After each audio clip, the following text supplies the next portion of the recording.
2024માં પાઇપલાઇનના વિવાદે કરેલી હત્યા બાદ જેલમાંથી વચગાળાના જામીન મેળવી ફરાર થયેલા આરોપીએ મૃતકના પત્નીને ધમકી આપી અને ભાઈ પાસે 50,000ની ખંડણી માંગી હતી. કોર્ટે તેની સામે ફરારી વોરંટ જાહેર કર્યું. આરોપી પોલીસથી બચવા ગોંડલના મોલમાં નોકરી કરતો હતો.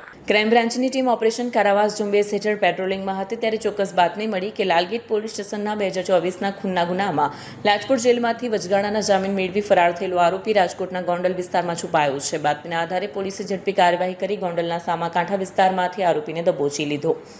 આરોપી શહેજાદ ઉર્ફે બાબુ ખુજલી ફારૂક મોમિન શેખ વર્ષ 2024માં પાણીની પાઇપલાઇન નાખવાની સામાન્ય બાબતે થયેલી બોલાચાલીની અદાવતમાં તેના ભાઈ સાથે મળીને અફસલ પટેલની ચપ્પુના ઘા ઝીકી હત્યા કરી.